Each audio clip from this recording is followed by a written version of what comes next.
नमस्कार बंधुरा आमी स्वप्ना उपाध्याय आमार चैनल रान्ना रेसिपि एंड आवर लाइफस्टाइलेर पक्ष थेके सबाइके स्वागत। आज आमी आपनादेर संगे शेयर करब एक दुर्दान्त स्वादेर गुटी चोबा पिठे। और एई पिठेटा देखतेई पाच्छेन कतटा सफ्ट हयेछे, देखते जेमन कालारफुल हयेछे और खेतेও किन्तु खूबই सुस्वादु हयेछे। बाच्चा थेके बयस्क सकलेर खूबই पछन्द हबे। गुटी छोबा पिठे आमी किभाबे छाँच छाड़ाई एत सुंदर करे बानाबो सेटाई आज आमी आपनादेर संगे शेयर करब। इतु पुजोय एई गुटी छोबा किन्तु अवश्यई लागे। कुमोर बाड़ी बा कोनो दशकर्मार दोकाने गेले आमरा देखते पाई माटिर ठीक एई रकम गुटी छोबा। आसुन ताहले देखे निई एई रेसिपिटा आमी किभाबे खूब सहजेई तैरी करब। একটা কড়াই বসিয়ে দিয়েছি, কড়াই হাই হিটে রেখে দিয়ে দিলাম 1 গ্লাস জল আর দিয়ে দিলাম 1 চামচ লবণ দিয়ে এটাকে ভালো করে মিশিয়ে হাই হিটে ফুটতে দেব। জলটা ফুটে উঠেছে, এবার আমি এখানে নিয়ে নিয়েছি 350 গ্রাম আতপ চালের গুঁড়ো। অল্প অল্প করে মেশাতে থাকবো আর এটাকে এখন লো ফ্লেমে রেখে একটা চামচের সাহায্যে চাল গুঁড়োটাকে জলের সঙ্গে মেশাতে থাকবো। আর এভাবে করে 2-3 মিনিট নাড়াচাড়া করে যাতে চালের যে একটা কাঁচা গন্ধ থাকে সেটাও চলে যাবে আর চালটা অনেকটা সিদ্ধও হয়ে যাবে। এভাবে করেই আমি এটাকে ভালো করে মিশিয়ে 3 থেকে 4 মিনিট রান্না করে নেব। চাল গুঁড়োটাকে 3-4 মিনিট লো ফ্লেমে রেখে সবসময় নাড়াচাড়া করে রান্না করে নিয়েছি, কাঁচা গন্ধটাও চলে গেছে। এবার এটাকে নামিয়ে ঠান্ডা হতে দেব। একটা প্লেটের মধ্যে চাল গুঁড়োটাকে ঢেলে দিয়ে 2 থেকে 3 মিনিট হালকা ঠান্ডা করে নিতে হবে। হালকা ঠান্ডা হয়ে গেছে আর হালকা গরম আছে, এই অবস্থাতেই চাল গুঁড়োটাকে ভালো করে মাখতে হবে। আর যদি জলের প্রয়োজন হয় হালকা উষ্ণ গরম জল অল্প অল্প করে দিয়ে ভালো করে মেখে একটা মিডিয়াম ডো তৈরি করে নিতে হবে। আর এটাকে প্রায় 15 মিনিট ধরে মাখতে হবে যাতে চাল গুঁড়োটা ভালোভাবে মাখা হয়, কোনো জায়গায় দানা না থাকে, একদম মসৃণ হয়। আমি এভাবে করে প্রায় 15 মিনিট ধরে সামান্য জল দিয়ে একটা মসৃণ ডো তৈরি করে নেব। ওটা যত ভালোভাবে মসৃণ করে মাখা হবে গুটি ছোবাগুলোও তৈরি করতে খুবই সুবিধা হবে। গুটি ছোবাগুলো তৈরির পর কোনোভাবে ভেঙে যাবে না। ডোটাকে প্রথমে হালকা গরম জল দিয়ে একটা শক্ত ডো তৈরি করে নিতে হবে, তারপরে এটাকে 5 মিনিট আরও মেখে নরম করতে হবে। ডোটা ভালোভাবে মাখা হয়ে গেছে, দেখতেই পাচ্ছেন কতটা শক্ত বা কতটা নরম হয়েছে, ঠিক এরকম মিডিয়াম হবে। আর যতটা ভালো মাখা হবে ততটাই গুটি চোপাগুলো ভালো তৈরি হবে। দেখতে পাচ্ছেন কতটা মসৃণ হয়েছে ডোটা। এবার এটাকে আমি হালকা ভেজা একটা কাপড় দিয়ে ঢেকে রেখে দেব আরও 10 মিনিটের জন্য। 10 মিনিট পর ফিরে এলাম। এখান থেকে কিছুটা পরিমাণ ডো নিয়ে 2 হাতের সাহায্যে প্রথমে গোল করে তারপরে একটু চ্যাপটা করে নিয়ে একটা বাটির আকারে এটাকে গড়ে নিতে হবে প্রথমে। দেখতে পাচ্ছেন বন্ধুরা আমি কিভাবে বাটির আকারে এটাকে গড়ে নিয়েছি। এবার এটাকে ঠিক এভাবে করে মুড়ে মুড়ে গুটি ছোবার আকারে গড়ে নিতে হবে। দেখতে পাচ্ছেন বন্ধুরা আমি কিভাবে এটাকে মুড়ছি, ঠিক এভাবে করেই মুড়তে হবে।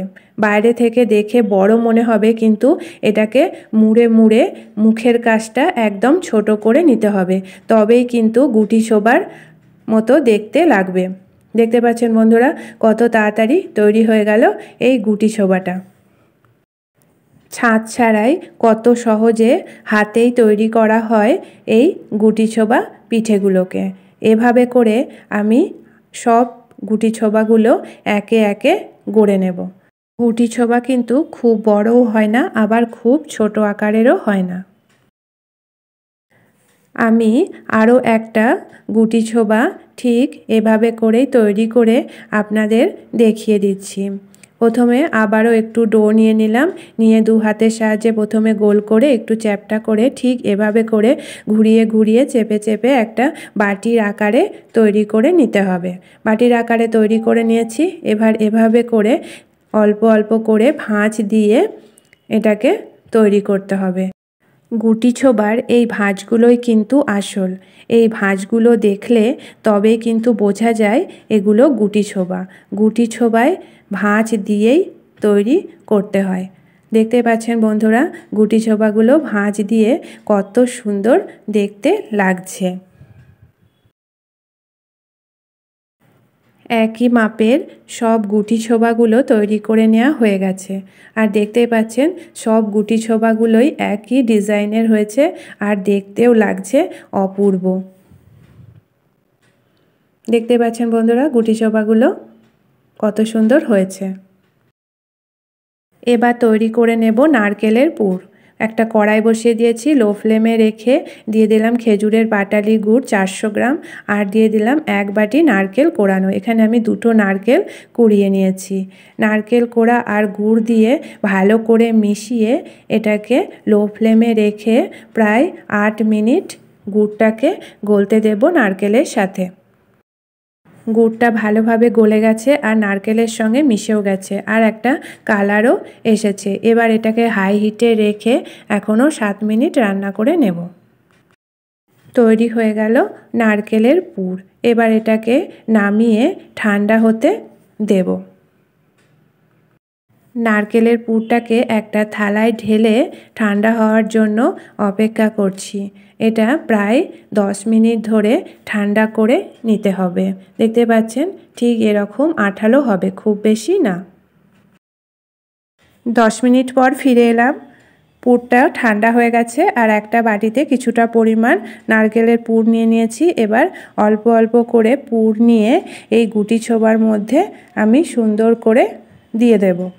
গুটি ছোবাগুলো পুর ভরা অবস্থায় দেখতে যেমন খুব সুন্দর লাগে আর খেতেও কিন্তু খুবই সুস্বাদু লাগে।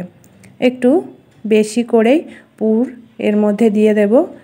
চূর করে দিতে হবে পুরটাকে, তাহলে গুটি ছোবাগুলো খুব সুন্দর লাগবে আর খাওয়ার সময়ও বেশি বেশি পুর খাওয়া যাবে। খুব সাবধানে পুরগুলো গুটি ছোবার মধ্যে ভরে দিতে হবে, যাতে করে গুটি ছোবার ডিজাইনটা নষ্ট না হয়ে যায় এবং ভালোভাবে দেখাও যায়। এভাবে করেই আমি সব গুটি ছোবাগুলোতে ধীরে ধীরে নারকেলের পুরটা ভরে দেব। সমস্ত গুটি ছোবার মধ্যে পুর ভরা হয়ে গেছে। দেখতে পাচ্ছেন বন্ধুরা, পুর ভরে গুটি ছোবাগুলোকে দেখতে কত সুন্দর লাগছে। ঠিক এভাবে করে একদম চূর করে গুটি ছোবার মধ্যে পুর ভরে দিতে হবে, তাতে করে দেখতে যেমন খুব সুন্দর লাগবে আর খাওয়ার সময়ও কিন্তু বেশ ভালো লাগবে। পুর ভরা এই গুটি ছোবাগুলো খেতে কিন্তু দুর্দান্ত লাগে। এবার বানিয়ে নেব ক্ষীর। এর জন্য একটা কড়াইয়ে বসিয়ে দিয়েছি হাফ লিটার ফুল ক্রিম দুধ ঘন করে জাল করতে হাই ফ্লেমে। 5 মিনিট ধরে হাই হিটে দুধটাকে ঘন করে জাল করে নিয়েছি। এবার এর মধ্যে দিয়ে দিচ্ছি বেশ কিছুটা পরিমাণ মিল্ক পাউডার। মিল্ক পাউডার দিয়ে সাথে সাথেই ভালো করে মিশিয়ে দিতে হবে, না হলে দানা বেঁধে যাবে আর কড়াইয়ে লেগে গেলে পুড়েও যাবে। এভাবে করে প্রথমে আমি মিল্ক পাউডারটাকে ভালো করে মিশিয়ে আরও 2 মিনিট জাল করে নেব। এখন আমি দিয়ে দিচ্ছি 4 চামচ নারকেল কোড়ানো। নারকেল কোড়ানো দিলে ক্ষীরটা খেতে বেশ সুস্বাদু হবে। এবার আমি এর মধ্যে দিয়ে দিচ্ছি গোবিন্দভোগ চালের গুঁড়ো 2 চামচ। তাতে করে ক্ষীরটা বেশ ঘনও হবে আর খেতেও খুবই সুস্বাদু হবে। চালের গুঁড়োটা দিয়ে ভালো করে মিশিয়ে আবারও আমি 5 মিনিট ঘন করে জাল করে নেব। একদম ঘন করে জাল করা হয়ে গেছে। এবার আমি এর মধ্যে দিয়ে দেব প্রায় 300 গ্রাম পাটালি গুড়, খেজুরের পাটালি গুড় এটা। এবার আমি এর মধ্যে গুড়টাকে দিয়ে ভালো করে মিশিয়ে আবারও আমি এটাকে বেশ কিছুক্ষণ ধরে মিডিয়াম ফ্লেমে রেখে আর সব সময় নাড়াচাড়া করে একদম ঘন করে জাল করে নেব। গুড়টাও গলতে থাকবে আর ক্ষীরটাও বেশ সুস্বাদু হবে। এভাবে করেই আমি সব সময় নাড়াচাড়া করে ক্ষীরটাকে তৈরি করে নেব। গুটি ছোবা পিঠের জন্য ক্ষীর তৈরি হয়ে গেছে। এবার এটাকে একটা পাত্রে নামিয়ে ঠান্ডা হতে দেব। পিঠেগুলোকে সেদ্ধ করার জন্য একটা বাটি বসিয়ে দিয়েছি আর তার উপর একটা স্ট্যান্ড রেখে কিছুটা জল দিয়ে আর পরিমাণ মতো লবণ দিয়ে হাই হিটে ফুটতে দেব। জলটা ফুটে উঠেছে। এবার আমি এর ওপরে ছিদ্রওয়ালা একটা পাত্র বসিয়ে দিয়েছি। এবার এর মধ্যে আমি একে একে গুটি চোবাগুলোকে বসিয়ে দেব। পুর ভরা গুটি চোবাগুলোকে বসিয়ে দিয়ে একটা ঢাকা দিয়ে প্রায় 7 থেকে 8 মিনিট ভালোভাবে সিদ্ধ করে নেব। এই জলের ভাপেতেই গুটি চোবাগুলো ভালোভাবে সিদ্ধ করে নিতে হবে। 8 মিনিট পর ফিরে এলাম। এবার ঢাকাটা খুলে দেখে নেব পিঠেগুলো ভালোভাবে সিদ্ধ হয়েছে কিনা। দেখতে পাচ্ছেন বন্ধুরা, পিঠেগুলো ভালোভাবে সিদ্ধ হয়ে গেছে, হাতে কোনো কিছু লেগে নেই। এর থেকে বুঝতে হবে যে পিঠেগুলো ভালোভাবে সেদ্ধ হয়ে গেছে আর ভালোভাবে উঠেও আসছে। পিঠেগুলো যদি ভালোভাবে সিদ্ধ না হতো তাহলে থালা থেকে সহজেই উঠে আসতো না আর এর গায়েও কিন্তু কাঁচা কাঁচা ভাব নেই। এবার এগুলোকে নামিয়ে নেব। সব পিঠেগুলো ভালোভাবে জলের ভাপে সিদ্ধ করে নেওয়া হয়ে গেছে আর দেখতে পাচ্ছেন পিঠেগুলো কতটা সুন্দর সেদ্ধ হয়েছে আর কালারটাও চেঞ্জ হয়ে গেছে। এবার একটা পাত্রের মধ্যে ক্ষীরটাকে এভাবে করে চারিদিকে ছড়িয়ে দিয়ে এর ওপরে এবার গুটি ছোবাগুলোকে সাজিয়ে দেব। তাতে করে পিঠেগুলো দেখতেও যেমন সুন্দর লাগবে আর ক্ষীরের সঙ্গে মিশিয়ে পিঠেগুলো খেতেও কিন্তু খুবই সুস্বাদু লাগবে।